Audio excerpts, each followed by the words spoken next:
മിശിഹായ്ക്ക് സ്തുതിയായിരിക്കട്ടെ. ഞാൻ brother Shaiju Adappally, Ernakulam saint Mary's prayer മിനിസ്ട്രിയിൽ നിന്നാണ്. ഒരുപാട് പേര് പ്രാർത്ഥിക്കുന്ന ഒരു വിഷയമാണ് വസ്തു വാങ്ങാൻ, വീട് വാങ്ങാൻ, ഫ്ലാറ്റ് വാങ്ങാൻ എന്ന് എനിക്ക് വളരെ വ്യക്തമായിട്ട് ഞാൻ മനസ്സിലാക്കിയിരുന്നതിനേക്കാൾ കൂടുതൽ വലിയ ഒരു നിയോഗമാണെന്ന് ഈ ദിവസങ്ങളിൽ വീടൊരു യാഥാർത്ഥ്യമാകാൻ എന്നുള്ള വീഡിയോ പോസ്റ്റ് ചെയ്തതിലൂടെ എനിക്ക് മനസ്സിലായി. കാരണം ഈ ഏതാനും ദിവസങ്ങളിൽ ഉള്ളിൽ തന്നെ 20K ആളുകൾ ആ വീഡിയോ കാണുകയും പ്രാർത്ഥിക്കാനായിട്ട് വിളിക്കുകയും വചനങ്ങൾ വെച്ച് പ്രാർത്ഥിച്ചുകൊണ്ടിരിക്കുകയും ഒക്കെ ചെയ്യുന്നുണ്ട്. അപ്പോൾ ഒത്തിരി ആളുകളുടെ ഒരു സ്വപ്നമാണ്. കാക്കക്കും പൂച്ചക്കും ഇങ്ങനെ പറയും, കാക്കക്കും പൂച്ചക്കും പട്ടിക്കും കോഴിക്കും എല്ലാം ഒരു കൂടും വീടും ഉണ്ട്, നമുക്ക് മാത്രം ഇല്ല എന്ന് ഒരുപാട് പേര് സങ്കടം പറയും. പലർക്കും പലവിധ സ്വപ്നങ്ങളാണ് ഒരു വീട് അല്ലെങ്കിൽ ഒരു ഫ്ലാറ്റ്, ഒരു വസ്തു വാങ്ങുന്നതിനെ കുറിച്ച്. അപ്പോൾ ഇംഗ്ലീഷിൽ ഇങ്ങനെ ഒരു ചൊല്ലുണ്ട്, you can select your friends but you cannot find your neighbours എന്ന് പറഞ്ഞ്. അതായത് കൂട്ടുകാർ ആരൊക്കെയാണ്, ആരൊക്കെ ആകണ്ട എന്ന് നമുക്ക് തീരുമാനിക്കാൻ സാധിക്കും. പക്ഷേ നമ്മുടെ അയൽവാസികൾ ആരാണ്, ആരൊക്കെ ആകണം അല്ല എന്ന് നമുക്ക് ഒരിക്കലും തീരുമാനിക്കാനായിട്ട് പറ്റത്തില്ല. കുറച്ചൊക്കെ പറ്റും, പക്ഷേ നമ്മളെത്തുമ്പോഴേക്കും ചിലപ്പോൾ അവർ കൊടുത്തിട്ട് പോകും, ചിലപ്പോൾ വേറെ ആൾ വരും. അതുകൊണ്ട് ഈ വസ്തു വാങ്ങുക, വിൽക്കുക. എൻ്റെ അപ്പച്ചൻ ജീവിച്ചിരുന്ന കാലഘട്ടത്തിൽ പ്രത്യേകിച്ച് 15 വർഷം മുഴുവൻ സമയ ശുശ്രൂഷകനായിട്ട് ജീവിച്ചു. അദ്ദേഹത്തിൻ്റെ പ്രത്യേകമായ അനുഗ്രഹവും പ്രാർത്ഥനയും സംരക്ഷണവും വേണ്ട ഒരു മേഖലയാണ് വീട് അഥവാ വാസസ്ഥലം. അല്ലെങ്കിൽ ഇല്ലാത്ത കാര്യങ്ങൾ, രോഗങ്ങൾ, പ്രശ്നങ്ങൾ, കാരണം പിടികിട്ടാത്ത അവസ്ഥകൾ, എത്ര പൈസ കിട്ടിയാലും തികയുന്നില്ല.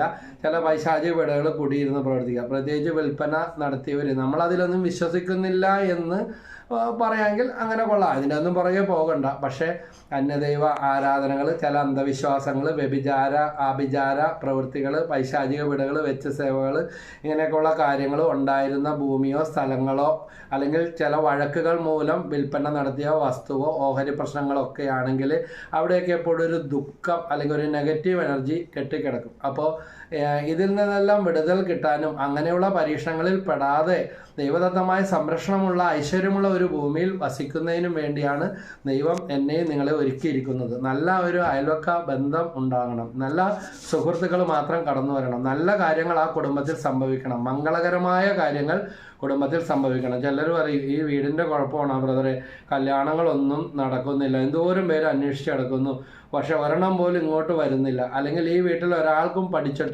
പഠിച്ചതനുസരിച്ചുള്ള ജോലി കിട്ടുന്നില്ല, എത്രയോ പേര് അങ്ങോട്ട് കഴിഞ്ഞിറങ്ങുന്നതിന് മുമ്പേ കയറുന്നു, ഒരു നല്ല കാര്യങ്ങൾ സംഭവിക്കുന്നില്ല. അപ്പോൾ അവിടെയെല്ലാം ഒന്ന് കുടുംബ പ്രാർത്ഥന വേണം, വാടക വീട്ടിലായാലും സ്വന്തം ഭൂമിയിലായാലും. അപ്പോൾ നമ്മളൊരു വീട് ലോൺ എടുത്തോ അല്ലെങ്കിൽ രൊക്കം കാശായോ അല്ലെങ്കിൽ സ്വരുക്കൂട്ടി വെച്ചൊക്കെ മേടിക്കുന്നവരാണെങ്കിൽ പൈസ മാത്രം പോരാ, ലോൺ മാത്രം പോരാ, അതിനു പിന്നിൽ ഒത്തിരി പ്രാർത്ഥന വേണം. നമുക്കറിയാം, ഒരു രോഗിയെ ഓപ്പറേഷൻ ചെയ്യാനായിട്ട് കൊണ്ടുവരുമ്പോൾ എന്തെല്ലാം തരം ഒരുക്കങ്ങളാണ്. ഒരു ചെറിയ ഓപ്പറേഷൻ ആണെങ്കിൽ പോലും എത്ര സ്റ്റെറിലൈസ് ഒക്കെ ചെയ്ത് ആ ഉപകരണങ്ങൾ, അതുപോലെ ഡോക്ടർ, ആശുപത്രി സ്റ്റാഫുകൾ, രോഗി എല്ലാവരും ഒരുങ്ങുന്നു, പ്രാർത്ഥിക്കുന്നു. വേണ്ട തരത്തിലുള്ള കെയർ എല്ലാ തരത്തിലും ഉണ്ടാകും. അപ്പോൾ അങ്ങനെയാണെങ്കിൽ ഞാനും നിങ്ങളും ഈ ആയുഷ്കാലം മുഴുവൻ താമസിക്കാൻ, കുടുംബത്തോടൊത്ത് വസിക്കാനും അവിടെ മക്കളുണ്ടാകാനും അവിടെ ജീവിച്ചിരിക്കാനും ആരോഗ്യത്തോടെ ഇരിക്കാനുമുള്ള താമസ സ്ഥലത്ത് ഭൂമിയിൽ എത്രമാത്രം വിശുദ്ധിയും പ്രാർത്ഥനയും ഉണ്ടാകണം. അതിനു പകരം അവിടെ ശത്രുത, ആഭിചാരം, വ്യഭിചാരം, ലൈംഗിക അരാജകത്വങ്ങൾ, തെറ്റായ ജീവിത രീതികൾ, തെറ്റായ സംഭാഷണങ്ങൾ, തെറ്റായ അവസ്ഥകൾ, വഴക്കുകളൊക്കെയാണ് നിൽക്കുന്നതെങ്കിൽ എങ്ങനെ ഐശ്വര്യം ഉണ്ടാകും? അതുകൊണ്ട് ഇതാ നമുക്കറിയാം, ജെറമ്യാ പ്രവചനം 32-ാം അധ്യായം 6 മുതൽ 10 വരെ വചനങ്ങൾ വായിച്ചുകൊണ്ട് ഇതിന് നമ്മൾ എന്താണ് ചെയ്യേണ്ടതെന്നുള്ള വചനഭാഗങ്ങൾ ഷെയർ ചെയ്യുകയാണ്. നമുക്കൊന്ന് ആ വചനം കേൾക്കാം. ജെറമ്യാ പ്രവചനം 32-ാം അധ്യായം 6 മുതൽ 10 വരെയുള്ള വാക്യങ്ങൾ.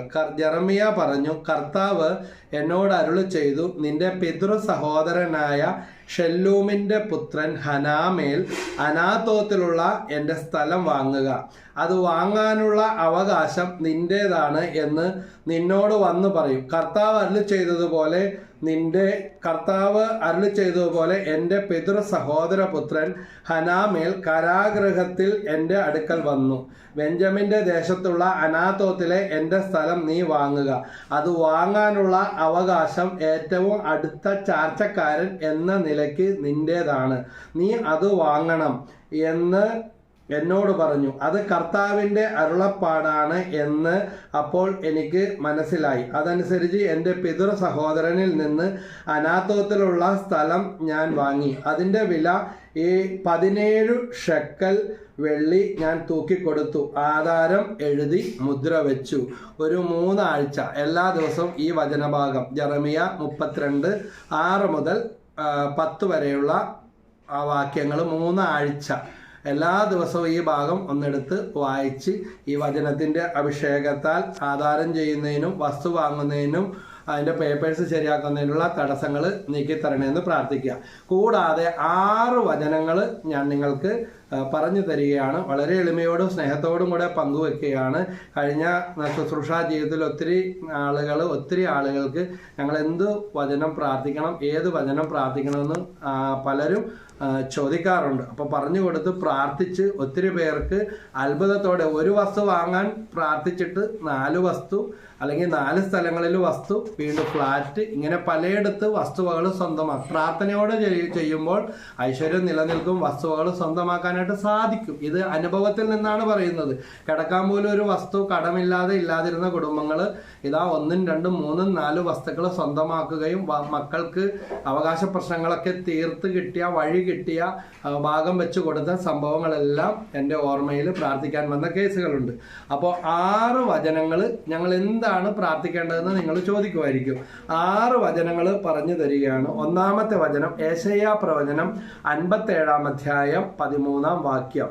എന്നെ ആശ്രയിക്കുന്നവൻ ദേശം കൈവശമാക്കും, അവന് എൻ്റെ വിശുദ്ധഗിരി അവകാശമായി ലഭിക്കും. കർത്താവെ, ഈ വചനത്തിൻ്റെ അഭിഷേകത്താൽ ഈ ഭൂമിയിൽ വസിക്കുന്ന നാൾ കർത്താവെ, കടമില്ലാതെയും വാടക കൊടുക്കാതെയും കിടക്കാൻ തക്ക രീതിയിൽ അല്ലലില്ലാതെ കിടക്കാൻ ഒരു ഭവനം, ഒരു വസ്തു സ്വന്തമാക്കാൻ ഞങ്ങളെ അനുഗ്രഹിക്കണമെന്ന് പ്രാർത്ഥിക്കുക. രണ്ടാമത്തെ വചനം സങ്കീർത്തനം 37:29. നീതിമാന്മാർ ഭൂമി കൈവശമാക്കും, അതിൽ നിത്യം വസിക്കുകയും ചെയ്യും. എന്നും വസിക്കണം, എപ്പോഴും വസിക്കണം, എവിടെ പോയാൽ അതിൽ തിരിച്ചു വരണം. കർത്താവെ, ഈ വചനത്തിന്റെ അഭിഷേകത്താൽ കർത്താവെ ഞങ്ങൾക്ക് നീതി സ്ഥാപിച്ച് തരണമേ. വിശുദ്ധിയിൽ നിന്നുകൊണ്ട് ഭൂമി സ്വന്തമാക്കാൻ കൃപ തരണമേ. ഞങ്ങളുടെ കുടുംബത്തിൽ നിന്ന് കലഹങ്ങളും രോഗങ്ങളും ദൈവ ആരാധനയില്ലാത്തതിൻ്റെ ബന്ധനങ്ങളും പ്രാർത്ഥന കൂദാശ ജീവിതമില്ലാത്ത തടസ്സങ്ങളെല്ലാം നീക്കി വിശുദ്ധിയിൽ ജീവിക്കാൻ കൃപ തരണേ എന്ന് പ്രാർത്ഥിക്കാം. മൂന്നാമത്തെ വചനം 37-ാമത്തെ സങ്കീർത്തനം 9-ാമത്തെ വാക്യം. കർത്താവിനെ കാത്തിരിക്കുന്നവർ ഭൂമി കൈവശമാക്കും. ആരാണ് കൈവശമാക്കുന്നത്?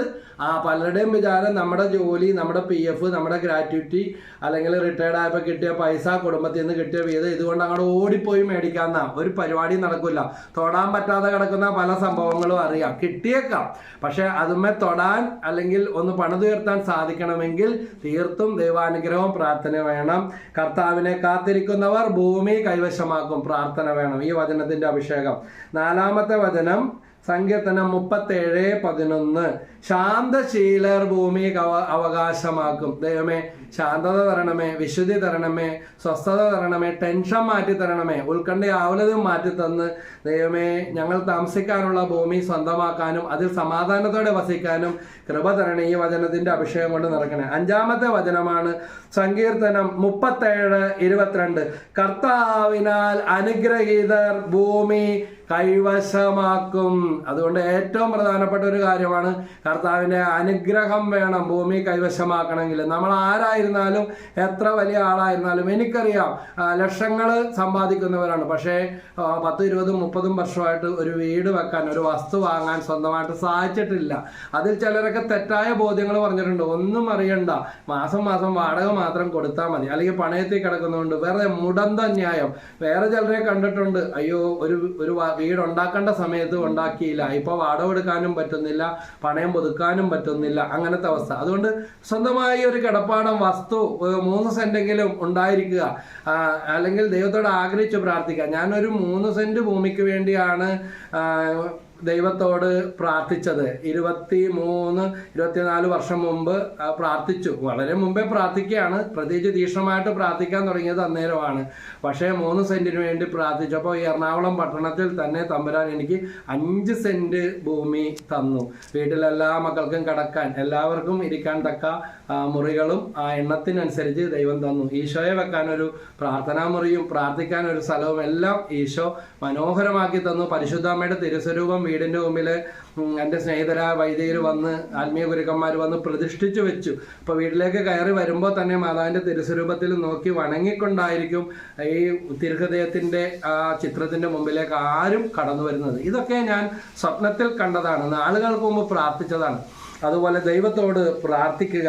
6ാമത്തെ വചനം നമ്മൾ കൺക്ലൂഡ് ചെയ്യുകയാണ്. ഈ 6 വചനങ്ങൾ ഒരു പേപ്പറിലോ ഡയറിയിലോ എഴുതി വെക്കുക. 6ാമത്തെ വചനമാണ്. ചിലപ്പോൾ നിങ്ങളിൽ പലരും ഇത് പ്രാർത്ഥിക്കുന്നുണ്ടാകാം. നിയമാവർത്തന പുസ്തകത്തിൽ 1-ാമത്തെ അധ്യായത്തിൽ നമ്മൾ കാണുന്നു 33-ാമത്തെ വചനം. അവിടെ പറയുന്നത് എന്താണ്? നിയമാവർത്തന പുസ്തകം 1-ാം അധ്യായം 33-ാമത്തെ വചനം. അവിടെ പറയുന്നത് എന്താണ്? നിങ്ങൾക്ക് കൂടാരമടിക്കുന്നതിന് സ്ഥലം അന്വേഷിച്ചുകൊണ്ട് അവിടുന്ന് നിങ്ങൾക്ക് മുമ്പേ നടന്നിരുന്നു.